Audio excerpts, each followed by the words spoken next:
നമ്മൾ രാവിലെ ജോലിക്ക് പോവാൻ പണിയിൽ ഇങ്ങനെ കച്ചവടത്തിൽ ഇങ്ങനെ വ്യാപൃതരായിക്കൊണ്ടിരിക്കുമ്പോൾ സാധനങ്ങൾ കൊടുക്കുന്നുണ്ട്, വാങ്ങുന്നുണ്ട്, അല്ലെങ്കിൽ കാര്യങ്ങളൊക്കെ ചെക്ക് ചെയ്യുന്നുണ്ട്, സൈറ്റിലാണ്, മറ്റൊരു പല കാര്യങ്ങളിലും ഇങ്ങനെ ഏർപ്പെട്ടുകൊണ്ടിരിക്കാൻ പെട്ടെന്ന് നമ്മുടെ ഫോണിൽ ഒരു കോൾ വരുന്നു. എന്താണത്? ഉമ്മ അത്യാവശ്യം വളരെ സീരിയസ് ആയി ഹോസ്പിറ്റലിലാണ് എന്ന് പറഞ്ഞു. നമ്മൾ എത്രയും പെട്ടെന്ന് ഹോസ്പിറ്റലിലേക്ക് എത്താൻ അവിടെ എത്തിയപ്പോഴേക്ക് നമ്മൾ കാത്തിരിക്കുന്നത് നമ്മുടെ ഉമ്മയുടെ മരണവാർത്തയാണ്. പ്രിയപ്പെട്ടവരെ, പലപ്പോഴും മാതാപിതാക്കളുടെ വിലകൾ പല ആളുകളും മനസ്സിലാക്കുക അവരുടെ മരണത്തിന്റെ തൊട്ടുപിറ്റേന്നുള്ള തീയതിയിലാണ്. ആ ഉമ്മയുടെ മയ്യത്ത് ഖബറിലേക്ക് ഇറക്കി വെക്കുമ്പോഴാണ് ആ സമയത്ത് മനുഷ്യന് മനസ്സിൽ തോന്നുന്ന ഒരു നിരാശയുണ്ട്, ഒരു വേദനയുണ്ട്. എന്താ അറിയോ? റബ്ബേ, ഇനി എൻ്റെ ഉമ്മാനെ പരിചരിക്കാനുള്ള അവസരം എനിക്കില്ലല്ലോ, ഇനി എൻ്റെ ഉമ്മാക്ക് വേണ്ടി എന്തെങ്കിലും കാര്യങ്ങൾ ചെയ്യാനുള്ള അവസരം എനിക്കില്ലല്ലോ എന്ന് കരുതി മനുഷ്യന്റെ മനസ്സ് പൊട്ടിപ്പോകുന്ന ഒരവസ്ഥയുണ്ട്. അവിടെയാണ് ഒരു വിശ്വാസിക്ക് വിശ്വാസം തുണയായെത്തുക. അവൻ ആ മനോവേദനയിൽ ഞെരിഞ്ഞമരുമ്പോ ഇപ്പുറത്ത് ഭാഗത്തുനിന്ന് അവനോട് വിശ്വാസം പറയും, അവസരങ്ങൾ തീർന്നു പോയിട്ടില്ല, നിന്റെ ഉമ്മ ഇപ്പോഴും ആവശ്യക്കാരിയാണ്, നിന്റെ ദുആക്ക്, നിന്റെ പ്രാർത്ഥനയ്ക്ക് മരണത്തോടുകൂടി ജീവിതം അവസാനിക്കുന്നില്ല. ആ ഉമ്മക്ക് വേണ്ടി പ്രാർത്ഥിക്കാനുള്ള അവസരം റൂഹ് തൊണ്ടക്കുഴിയിൽ നിന്ന് പിരിയുന്നത് വരെ നിനക്കുണ്ട്. അതുകൊണ്ട് ദുആ ചെയ്യുക, പ്രാർത്ഥിക്കുക എന്ന് എന്റെ വിശ്വാസം എന്നോട് പറയും. അതാണ് പ്രിയപ്പെട്ടവരെ എനിക്ക് കിട്ടുന്ന ഏറ്റവും വലിയ മധുരം, എനിക്ക് കിട്ടുന്ന ഏറ്റവും വലിയ സാന്ത്വനം. 2 വയസ്സോ 3 വയസ്സോ ഉള്ള ലാളിച്ച് കൊഞ്ചിച്ച് കൊതി തീർന്നിട്ടില്ലാത്ത പ്രിയപ്പെട്ട പൈതൽ മരിക്കുമ്പോ ആ പൈതലിന്റെ കുഞ്ഞിന്റെ മയ്യത്ത് ഖബറിലേക്ക് വെക്കുമ്പോ ഒറ്റക്കൊന്ന് പുറത്തേക്ക് പോകാൻ സമ്മതിക്കാത്ത, ഒറ്റക്കൊന്ന് റൂമിൽ ഇരിക്കാൻ സമ്മതിക്കാതെ, താഴെ വെച്ചാൽ ഉറുമ്പരിക്കും മേലെ വെച്ചാൽ പേനരിക്കും എന്നതുപോലെ ഒരു പിതാവെന്ന രീതിയിൽ ഞാൻ കൊണ്ടു നടന്ന എന്റെ പൊന്നോമന പൈതങ്ങളിൽ ഒരാൾ ഈ ലോകത്ത് നിന്ന് വിട പറഞ്ഞിട്ട് ആ കുഞ്ഞിനെ 6 അടി മണ്ണിലേക്ക് ഇറക്കി വെക്കുമ്പോ എന്റെ ഹൃദയത്തിൽ ഉണ്ടാകുന്ന നൊമ്പരത്തെ വാക്കുകൾ കൊണ്ട് വിശദീകരിക്കാൻ സാധ്യമല്ല.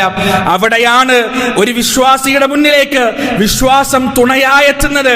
പ്രിയപ്പെട്ടവരെ, ആ കുഞ്ഞിന് വേണ്ടി മയ്യത്ത് നമസ്കാരത്തിൽ പ്രാർത്ഥിക്കാൻ പഠിപ്പിച്ച പ്രാർത്ഥന എന്താ അറിയോ? വജഅൽഹു ഫീ കഫാലത്തി ഇബ്രാഹിം. അല്ലാഹുവേ, എന്റെ പൊന്നുമോനെ ഞാനിതാ നിന്റെ സവിധത്തിലേക്ക് അയക്കുകയാണ്. റബ്ബേ, എന്റെ മോനെ, എന്റെ മോളെ ഇബ്രാഹിം നബിയുടെ സംരക്ഷണത്തിലാക്കി തരണേ റബ്ബേ. അവനെ നീ നാളെ പരലോകത്ത് എനിക്കൊരു മുതൽക്കൂട്ടാക്കി തരണേ നാഥാ എന്ന് പ്രാർത്ഥിച്ച് ആ ഖബറിലേക്ക് എന്റെ കുഞ്ഞിനെ ഞാൻ വെക്കുമ്പോഴുണ്ടല്ലോ, മണ്ണിലേക്കാണ് വെക്കുന്നതെങ്കിലും പട്ടുമെത്തയിലേക്ക് വെക്കുന്നതിനേക്കാൾ ഒരു സുരക്ഷിതത്വ ബോധം എന്റെ ഉള്ളിലുണ്ടാവും, എന്റെ മനസ്സിലുണ്ടാവും. അതാണ് പ്രിയപ്പെട്ടവരെ വിശ്വാസം നൽകുന്ന യഥാർത്ഥത്തിലുള്ള മധുരം എന്ന് പറയുന്നത്, സാന്ത്വനം എന്ന് പറയുന്നത്. എല്ലാം തകർന്ന് തരിപ്പണമായി ഒരു പുരുഷായുസ് മുഴുവൻ അധ്വാനിച്ചുണ്ടാക്കിയ ബിസിനസ് സാമ്രാജ്യം കൺമുന്നിൽ ചീട്ടുകൊട്ടാരം പോലെ തകർന്ന് തരിപ്പണമായി. 4 ചുറ്റും കടക്കാര് മാത്രം ബാക്കിയായി. എല്ലാവരും കൊഞ്ഞനം കുത്തുന്നു. ഇന്നലകളിൽ എഴുന്നേറ്റ് നിന്ന് സല്യൂട്ട് അടിച്ചവർ ഇന്ന് തിരിഞ്ഞു നിന്ന് കൊഞ്ഞനം കുത്തുന്ന അവസ്ഥയിലേക്ക് എത്തുകയാണ്. വലിയ ധനാഢ്യൻ എന്ന അവസ്ഥയിൽ നിന്ന് കടക്കാരൻ എന്ന ആർക്കും വേണ്ടാത്തൊരവസ്ഥയിലേക്ക് ഞാൻ എത്തിപ്പെടുമ്പോഴും അവിടെയാണ് എന്റെ വിശ്വാസം എന്റെ മുന്നിൽ എനിക്ക് സാന്ത്വനമായി എത്തുക. എന്റെ വിശ്വാസം എന്നോട് പറയുക, നിനക്കുള്ള അവസരം കഴിഞ്ഞിട്ടില്ല, നിനക്കുള്ള സഹായങ്ങളുടെ വാതിൽ അടക്കപ്പെട്ടിട്ടില്ല എന്നെന്റെ വിശ്വാസം അവിടെയാണ് എന്നോട് സംസാരിക്കുക. പ്രതിസന്ധികളിൽ ഭൗതികമായ പരിഹാരങ്ങളുടെ വാതിലുകൾ മുഴുവൻ അടക്കപ്പെടുമ്പോ അവിടെയാണ് യഥാർത്ഥ വിശ്വാസമുള്ള വിശ്വാസികൾ വിശ്വാസത്തിന്റെ ഹലാവത്ത് അനുഭവിക്കുക. പ്രിയപ്പെട്ടവരെ, ഒരു തലവേദന വന്നിട്ട് ഡോക്ടറെ അടുത്ത് പോവാണ്. ടെസ്റ്റുകളിൽ നിന്ന് ടെസ്റ്റുകളിലേക്ക്, ചെക്കപ്പുകളിൽ നിന്ന് ചെക്കപ്പുകളിലേക്ക്. അവസാനം റിപ്പോർട്ട് വരുമ്പോ കൂടെയുള്ള ആരെങ്കിലും ഉണ്ടോ എന്ന് ഡോക്ടർ ചോദിച്ച് കൂടെയുള്ളവരോട് രഹസ്യത്തിൽ ക്യാൻസറിന്റെ 4th സ്റ്റേജ് ആണ്, അവസാനത്തെ സ്റ്റേജ് ആണ്, ഇനിയൊരു രക്ഷയുമില്ല എന്ന് ഡോക്ടർ പറയുമ്പോ ആ ഡോക്ടറുടെ മുറിയിലേക്ക് കയറി ചെന്ന് എന്നോട് പറയാനുള്ളത് എന്നോട് പറയാം, നിങ്ങൾക്ക് അത് കേൾക്കാൻ ഞാൻ തയ്യാറാണ്, സ്വീകരിക്കാൻ ഞാൻ തയ്യാറാണ് എന്ന് പറഞ്ഞ് തന്റെ മരണം 2-3 മാസം അപ്പുറത്ത് തന്നെ കാത്തിരിക്കുന്നു എന്ന ഡോക്ടറുടെ മൊഴികൾ ചെകിട്ടത്തടിക്കുമ്പോ, കർണമുടത്തിൽ പതിക്കുമ്പോ തകരാതെ, പതറാതെ, ഇടറി വീഴാതെ, കരയാതെ അതിനെ നേരിടാൻ നമുക്ക് സാധിക്കുന്നുണ്ടെങ്കിൽ അവിടെയാണ് പ്രിയപ്പെട്ടവരെ എന്റെ വിശ്വാസത്തിന്റെ യഥാർത്ഥത്തിലുള്ള മധുരം എനിക്ക് അനുഭവിക്കാൻ കഴിയുക. ജീവിതം മുഴുവൻ തകിടം മറിഞ്ഞു പോകും. മാരകമായ ഒരു രോഗം എനിക്ക് ബാധിച്ചു ബാധിച്ചു എന്നറിഞ്ഞാൽ ഇന്നലകളിൽ എന്നെ സന്തോഷിപ്പിച്ചതെല്ലാം എന്നെ കരയിപ്പിക്കും. എന്റെ മക്കൾ, എന്റെ വീട്, എന്റെ വാഹനം, എന്തിനെന്റെ ബെഡ്റൂം, ഞാൻ കിടക്കുന്ന എന്റെ കട്ടില് പോലും എന്നെ കരയിപ്പിക്കും, എന്നെ കുത്തി നോവിക്കും.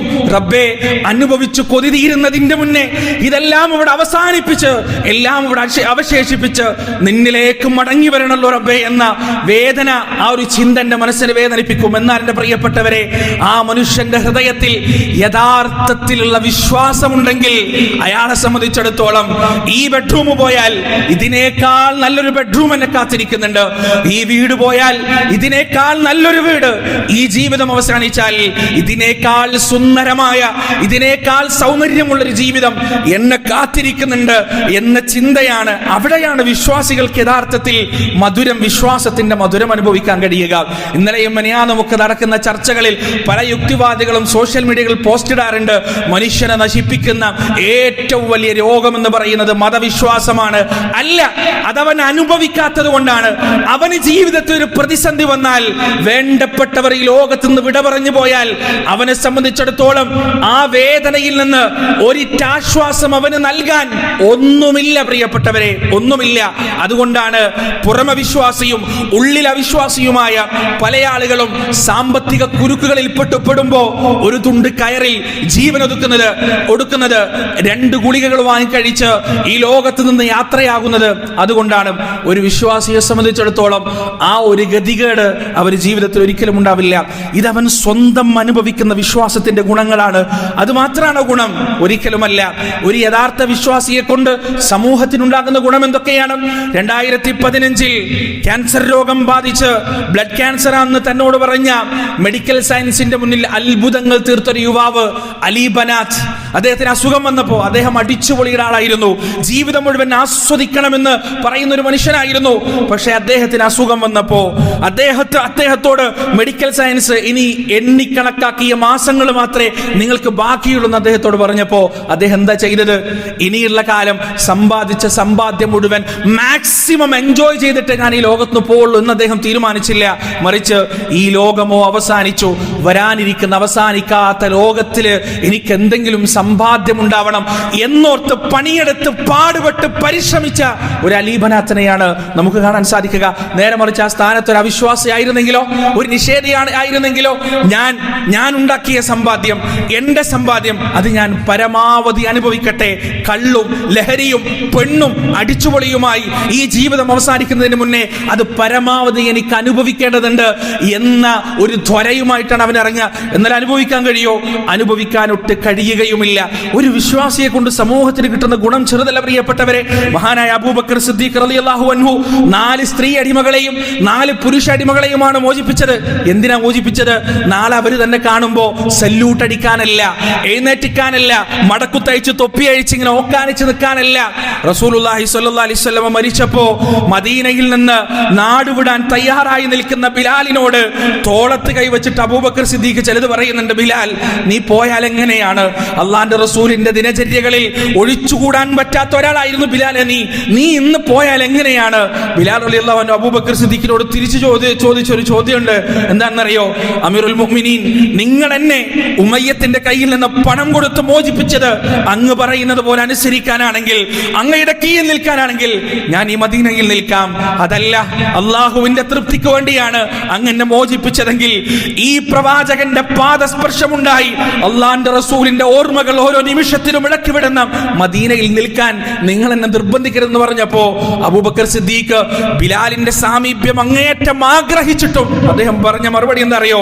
ബിലാൽ നിനക്ക് പോകാം, ബിലാൽ നിനക്ക് പോകാം. പ്രിയപ്പെട്ടവരെ, ഈ 4 പുരുഷ അടിമകളും 4 സ്ത്രീ അടിമകളും സ്വാതന്ത്ര്യം നൽകപ്പെട്ട് ഇത്രയും കാലം അബൂബക്കർ സിദ്ദീഖ് റളിയല്ലാഹു അൻഹു കൂടെ ജീവിച്ചിട്ടും അദ്ദേഹത്തെ ബഹുമാനിക്കേണ്ടി വന്നിട്ടില്ല. അദ്ദേഹം അവരോട് പറഞ്ഞിട്ടില്ല, അടിമയായിരുന്നില്ല ഇന്നലെ നീ, ഞാനല്ലേ നിന്നെ മോചിപ്പിച്ചത്, എന്താ എന്നോടൊരു ബഹുമാനില്ലാത്തത്? ഇല്ല. വാക്കുകൊണ്ടോ നോക്കുകൊണ്ടോ പോലും അബൂബക്കർ സിദ്ദീഖ് റളിയല്ലാഹു അൻഹു അത്തരത്തിലൊരു പെരുമാറ്റം നടത്തിയിട്ടില്ല. കാരണം എന്താണ്? അദ്ദേഹത്തിന്റെ വിശ്വാസമാണ്. അദ്ദേഹം എന്തിനാണ് അത് ചെയ്തത്? അള്ളാഹുവിന്റെ തൃപ്തിക്ക് വേണ്ടിയിട്ടാണ്. പരലോകമോക്ഷത്തിന് വേണ്ടിയിട്ടാണ് ഇങ്ങനെ ചെയ്യാൻ, നിസ്വാർത്ഥമായി സഹജീവികൾക്ക് ഉപകാരം ചെയ്യാൻ വിശ്വാസികൾക്കല്ലാതെ മറ്റാർക്കാണ് പറ്റുക? അവിശ്വാസികൾക്ക് പറ്റോ? നിരീശ്വരവാദികൾക്ക് പറ്റോ? യുക്തിവാദികൾക്ക് പറ്റോ? ഈ ദുനിയാവിൽ ഈ ലോകത്തുള്ള എന്തെങ്കിലും നേട്ടം മുന്നിൽ കാണാതെ സഹജീവികൾക്ക് നന്മ ചെയ്തു കൊടുക്കാൻ ഈ പറയുന്ന നിഷേധികൾക്ക് സാധിക്കുമോ? ഇല്ലല്ലോ പ്രിയപ്പെട്ടവരെ. മഹാനായ ഉസ്മാൻ ഇബ്നു അഫ്ഫാൻ റളിയല്ലാഹു അൻഹു ഒരു ജൂതന്റെ കിണർ വാങ്ങിച്ചിട്ട് ആ കിണറ്റിൽ നിന്ന് വെള്ളം കുടിക്കാൻ പണം കൊടുത്തിട്ട് മാത്രമേ ജൂതൻ ആളുകൾ അനുവദിച്ചിരുന്നുള്ളൂ. ഉസ്മാൻ ഇബ്നു അഫ്ഫാൻ ആ കിണർ വിലക്ക് വാങ്ങിയിട്ട് നിരുപാധികം വിട്ടുകൊടുക്കാണ്. ആർക്കും ഇനി വെള്ളം കുടിക്കാം, സൗജന്യമായി വെള്ളം കുടിക്കാം. അദ്ദേഹത്തെ ബഹുമാനിക്കണം എന്നൊരു കണ്ടീഷൻ അദ്ദേഹം അവിടെ വെച്ചിട്ടില്ല. പിന്നീട് എത്രയോ സന്ദർഭങ്ങളിൽ റസൂലുള്ളാഹി സ്വല്ലല്ലാഹു അലൈഹി വസല്ലം അത്യാവശ്യമായി വന്നപ്പോൾ പണം വാരി കോരി ചെലവാക്കിയ ഉസ്മാൻ ഇബ്നു അഫ്ഫാൻ, അബ്ദുറഹ്മാൻ ഇബ്നു ഔഫ്, ഈ സ്വഹാബികളൊക്കെ പ്രവാചകൻ മരിച്ച ഒന്നാമത്തെ ഖലീഫയെ തിരഞ്ഞെടുക്കുന്ന സമയം അബൂബക്കർ സിദ്ദീഖ് റളിയല്ലാഹു അൻഹുവിന്റെ പേര് പറയപ്പെട്ടപ്പോ അവിടെ വന്നിട്ട് ഞാൻ ഇത്ര സംഭാവന നൽകിയിട്ടുണ്ട്, ഞാൻ ഇത്ര നൽകിയിട്ടുണ്ട്, ഇന്നതൊക്കെ കൊടുത്തിട്ടുണ്ട്, അതുകൊണ്ട് എന്നെ അമീറാക്കണം, എന്നെ രാജാവാക്കണം എന്നാരും പറഞ്ഞിട്ടില്ല. മറിച്ച് അവർ ആദ്യം പോയി അബൂബക്കർ സിദ്ദീഖ് റളിയല്ലാഹു അൻഹുവിന്റെ കൈ പിടിച്ച് ബൈഅത്ത് ചെയ്തു എന്നതാണ്. കാരണം ഇന്ന് നമ്മൾ കാണുന്നത് പോലെ എന്തെങ്കിലും ഒരു സംഭാവന കൊടുത്താൽ സ്റ്റേജിൽ പിടിച്ചിരുത്തണം, പ്രസിഡന്റ് ആക്കണം, സെക്രട്ടറി ആക്കണം, പരസ്യമായി പേരുകൾ പരസ്യം ചെയ്യണം, കമ്മിറ്റിയുടെ മീറ്റിംഗുകളിൽ അഭിനന്ദിക്കണം, ആശീർവദിക്കണം എന്നെല്ലാമുള്ള ഉദ്ദേശം ഉള്ളിൽ വെച്ച് നടക്കുന്ന ആളുകൾക്ക് യഥാർത്ഥത്തിൽ വിശ്വാസം പൂർത്തിയായിട്ടില്ല എന്നതാണ്. യഥാർത്ഥ വിശ്വാസിയാണെങ്കിൽ ചെയ്തു കൊടുക്കുന്ന നന്മകൾക്ക് ഈ ദുനിയാവിൽ വെച്ച് പ്രത്യുപകാരം ആഗ്രഹിക്കില്ല പ്രിയപ്പെട്ടവരെ. ഈ ദുനിയാവിൽ വെച്ച് ഒരു അഭിനന്ദനവും അവർ ആഗ്രഹിക്കുകയുമില്ല. അവരുടെ സേവനങ്ങളെല്ലാം, അവരുടെ കർമ്മങ്ങളെല്ലാം നിസ്വാർത്ഥമായിരിക്കും. ഒരു കാര്യം നമുക്ക് ഉറപ്പിച്ചു പറയാം, സമൂഹത്തിന് നിസ്വാർത്ഥമായ സേവനം നൽകാൻ ആർക്കെങ്കിലും കഴിയുമെങ്കിൽ മതനിഷേധികളെ, യുക്തിവാദികളെ, നിരീശ്വരവാദികളെ നിങ്ങളെ കൊണ്ട് പറ്റില്ല, നിങ്ങളെ കൊണ്ട് സാധിക്കില്ല. വിശ്വാസികൾക്ക് മാത്രമേ സാധിക്കുകയുള്ളൂ. അള്ളാഹുവിന്റെ തൃപ്തി ഉദ്ദേശിക്കുന്ന, ദൈവപ്രീതി ഉദ്ദേശിക്കുന്ന വിശ്വാസികളെ കൊണ്ട് മാത്രമേ അത് സാധിക്കുകയുള്ളൂ എന്ന് നമ്മൾ മനസ്സിലാക്കുക. വിശ്വാസം പലതരത്തിലുണ്ട്. ഇസ്ലാമിനെ സംബന്ധിച്ചിടത്തോളം മറ്റു വിശ്വാസങ്ങളോടുള്ള നിലപാട് എന്താണ്? അതിനെ തള്ളിപ്പറയുക എന്നതാണോ? അതിനെ അവഹേളിക്കുക എന്നതാണോ? ഒരിക്കലുമല്ല പ്രിയപ്പെട്ടവരെ. ഇന്നലകളിലുള്ള ചർച്ചകൾ മുഴുവൻ ഇസ്ലാമിന്റെ പെരടിക്കാണ്, ഇസ്ലാമിന്റെ മേലെയാണ്. ഒരു കമ്മ്യൂണിസ്റ്റുകാരൻ ഒരു മതത്തെ എന്തോ പറഞ്ഞു എന്ന് പറഞ്ഞ്, ആരോപിച്ചു എന്ന് പറഞ്ഞ് അവിടെ ക്രൂശിക്കപ്പെടുന്നത് ഇസ്ലാമും മുസ്ലിങ്ങളുമാണ്. ഇസ്ലാമിന്റെ പ്രമാണമാണ്. ഇസ്ലാം പറയുന്നത് എന്താണ്? പരിശുദ്ധ ഖുർആൻ ഞാൻ തുടക്കത്തിൽ ഓതി വെച്ച ആയത്ത് അല്ലാഹു പറയാൻ, വലാ തസുബ്ബുല്ലദീന യദ്ഊന മിൻ ദൂനില്ലാഹ് ഫയസുബ്ബുല്ലാഹ അദ്വൻ ബിഗൈരി ഇൽം.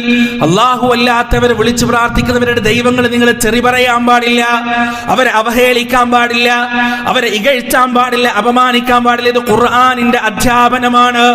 ഖുർആൻ പഠിപ്പിച്ചു തരുന്ന നിഷ്കർഷത വെക്കുന്ന കാര്യമാണ്. ഇതാണ് മുസ്ലിങ്ങളുടെ നിലപാട്, ഇതാണ് വിശ്വാസിയുടെ നിലപാട്. എന്നിട്ടും ഇസ്ലാമിനും ഖുർആനും നേരെയാണ്. സ്വർഗത്തിൽ ആരെങ്കിലും പോയിട്ടുണ്ടോ? കൂരികൾ ആരെങ്കിലും കണ്ടിട്ടുണ്ടോ? ചന്ദ്രനെ നോക്കിയിട്ടല്ലേ നിങ്ങൾ നിസ്കരിക്കുന്നത്? നമ്മൾ എന്ത് ചെയ്തു? മുസ്ലിങ്ങൾ എന്ത് ചെയ്തു? മുസ്ലിങ്ങൾ എന്ത് പറഞ്ഞു നിങ്ങളെ? ഇസ്ലാമിന്റെ സംസ്കാരമല്ല പ്രിയപ്പെട്ടവരെ മറ്റുള്ള ദൈവങ്ങളെ അവഹേളിക്കുക എന്നത്, പരിഹസിക്കുക എന്നത്. അത് തെറ്റാണ്. ഇസ്ലാം തന്നെ തെറ്റായി പഠിപ്പിക്കുന്ന വിഷയമാണ്. മാത്രല്ല, ഇങ്ങോട്ട് തെറി പറഞ്ഞാൽ എന്ത് നിലപാടെടുക്കേണ്ടത്? ഇപ്പൊ അന്യമതത്തിൽപ്പെട്ട ഒരാൾ, അന്യ സംസ്കാരത്തിൽപ്പെട്ട ഒരാൾ ഇസ്ലാമിൽ അള്ളാഹുവിനെയും മുഹമ്മദ് നബിയൊക്കെ തെറി പറയാൻ എന്ത് നിലപാടാണ് നമ്മൾ എടുക്കേണ്ടത്? ഓനെ തിരിച്ചു തെറി, അവരുടെ ദൈവത്തെ തിരിച്ചു തെറി പറയേ? ഓന്റെ കൈ പോയി വെട്ടേ? അതാണോ ചെയ്യേണ്ടത്? അല്ല. അതിനുള്ള നിലപാടെന്താണെന്ന് കൃത്യമായി ഇസ്ലാമിക പ്രമാണങ്ങൾ നമുക്ക് പഠിപ്പിച്ചു തന്നിട്ടുണ്ട്. ഇന്നാ കഫൈനാക്കൽ മുസ്തഹ്സിഈൻ. റസൂലിനോട് അല്ലാഹു പറയാ, റസൂൽ അങ്ങേ കളിയാക്കുന്നവർ, അവരെ കൈകാര്യം ചെയ്യാൻ ഞാൻ മതി, ഞാൻ നോക്കിക്കോളാം അവരെ എന്ന് അല്ലാഹുവാണ് പറയുന്നത്. റസൂലിന് ആദ്യം ചീത്ത പറഞ്ഞത് ആരാണ് പ്രിയപ്പെട്ടവരെ?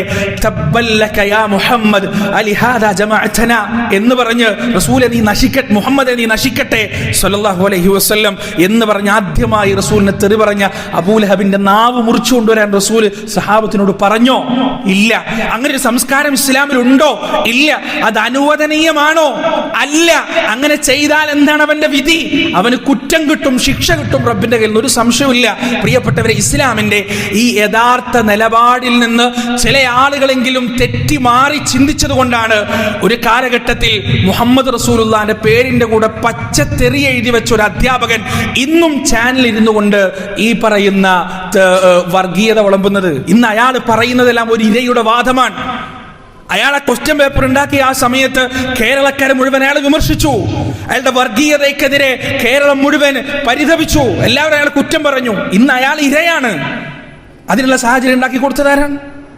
അതിനുള്ള വഴി ഉണ്ടാക്കി കൊടുത്തതാരാണ്? ഈ പറയുന്ന ആവേശജീവികൾ. യഥാർത്ഥ ഇസ്ലാമിന്റെ ആദർശം നിങ്ങൾ എവിടെ പറഞ്ഞാലും തെറിയ അഭിഷേകം മാത്രമേ കിട്ടുള്ളൂ. ഇവിടെ ആവേശാണ് വലുത്.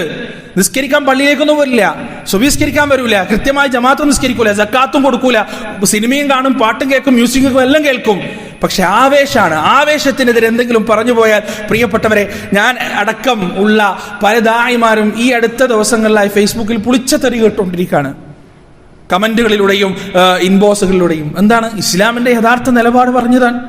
ഇസ്ലാമിന് പ്രമാണത്തിനൊരു നിലപാടില്ലേ? ഖുർആനും ഹദീസിനും ഒരു നിലപാടില്ലേ? ആ നിലപാട് പറഞ്ഞാൽ തെറിയാണ്. എന്നിട്ട് എന്താ പറയാ? നിന്നൊക്കെ ആകെ സംഘികളുടെ ഷൂ നക്കാൻ മാത്രമേ പറ്റുള്ളൂ, ചെരുപ്പ് നക്കാൻ, എന്തും പറഞ്ഞോട്ടെ, അതുപോലെ തിരിച്ചു പ്രതികരിക്കുക എന്നുള്ളത് നമ്മുടെ സംസ്കാരമല്ലല്ലോ പ്രിയപ്പെട്ടവരെ. നമ്മുടെ ദൈവത്തെ, നമ്മുടെ പടച്ചോനെ, നമ്മുടെ റസൂലിനെ ഇങ്ങോട്ട് തെറി വിളിച്ചാൽ അതേപോലെ അങ്ങോട്ട് തെറി വിളിക്കാൻ നമുക്ക് പറ്റോ? ഇനി ഇവിടെ ഒരു കലാപുണ്ടായിരുന്നായിരിക്കും, അള്ളാഹു കാക്കട്ടെ, റബ്ബ് കാത്തു രക്ഷിക്കട്ടെ, ഇവിടെ ഒരു കലാപുണ്ടായിരുന്നായിരിക്കും. എൻ്റെ വീട്ടിലേക്ക് ചില ഈ പറയുന്ന വർഗീയവാദികൾ കയറി വന്നിട്ട് എൻ്റെ ഉമ്മാനെയും എൻ്റെ പെങ്ങന്മാരെയും ക്രൂരമായി ഉപദ്രവിക്കാന്നായിരിക്കും. എന്നിട്ട് അവൻ പോയി അവന്റെ വീട്ടിൽ കയറി ചെന്ന് അവന്റെ മാതാവിനെയും പെങ്ങന്മാരെയും അതുപോലെ ചെയ്യാൻ എനിക്ക് അവകാശമുണ്ടോ? ഇല്ല. അതാണ് ഇസ്ലാമിന്റെ നിലപാട്. ഇനി രണ്ട് രാഷ്ട്രങ്ങൾ തമ്മിൽ യുദ്ധം നടക്കുകയാണ്, ഇസ്ലാമിക രാജ്യവും വേറൊരു രാജ്യവും തമ്മിൽ യുദ്ധം നടക്കാന്ന് വിചാരിക്കുക. അനിസ്ലാമിക രാജ്യത്തെ പട്ടാളം വന്നിട്ട് ഈ ഇസ്ലാമിക രാജ്യത്തുള്ള മുസ്ലിം കുട്ടികളെ ഒന്നാകെ കുറെ കുട്ടികളെ കൊന്നുകളഞ്ഞു വിചാരിക്കാം. ഇതുപോലെ ഇസ്ലാമിക സൈന്യത്തിന് ആ രാജ്യത്തിലേക്ക് ഇറച്ചു കയറി അവിടെയുള്ള പിഞ്ചു പൈതങ്ങളെ പിടിച്ചു കൊല്ലാൻ പറ്റുമോ? ഇല്ല, പറ്റില്ല, സാധ്യമല്ല. ഇസ്ലാമിക സൈന്യവും വേറൊരു സൈന്യവും തമ്മിൽ പോരാട്ടം നടക്കുമ്പോ അപ്പുറത്തുള്ള സൈന്യം ഇപ്പുറത്തുള്ള മുസ്ലിം ഉമ്മത്തിൽപ്പെട്ട ചില സ്ത്രീകളെ ബലാത്സംഗം ചെയ്തു വിചാരിക്കാം, ക്രൂരമായി പീഡിപ്പിച്ചു വിചാരിക്കാം. അതുപോലെ അപ്പുറത്ത് പോയി ആ വൃത്തികേട് കാണിക്കാൻ ഇസ്ലാമിക സൈന്യത്തിന് പറ്റോ? മുസ്ലിം സൈന്യത്തിന് പറ്റോ? ഇല്ല. ഇസ്ലാമിന് വ്യക്തമായ നിയമങ്ങൾ പ്രിയപ്പെട്ടവരെ. മനുഷ്യത്വത്തിന്റെ, മനുഷ്യ സ്നേഹത്തിന്റെ, വിട്ടുവീഴ്ചയുടെ, മര്യാദയുടെ പരമകാഷ്ഠയാണ് പരിശുദ്ധ ഇസ്ലാം എന്ന് നമ്മൾ മനസ്സിലാക്കുക. അതിന്റെ അപ്പുറത്തേക്ക് ഈ പറയപ്പെടുന്ന ആവേശങ്ങളെല്ലാം ഇസ്ലാമിക പ്രമാണങ്ങളുടെ പുറത്താണ് എന്നും നമ്മൾ മനസ്സിലാക്കുക. സംയമനത്തിന്റെയും വിവേകത്തിന്റെയും പക്വതയുടെയും വാക്കുകളാണ് നമ്മുടെ വായിൽ നിന്ന് ഉതിർന്നു വീഴേണ്ടത്. അത് ഭീരുത്വമല്ല പ്രിയപ്പെട്ടവരെ. ഫാസിസത്തിന്റെ മുന്നിൽ പേടിച്ചു നിൽക്കാനല്ല ഈ പറയുന്നത്.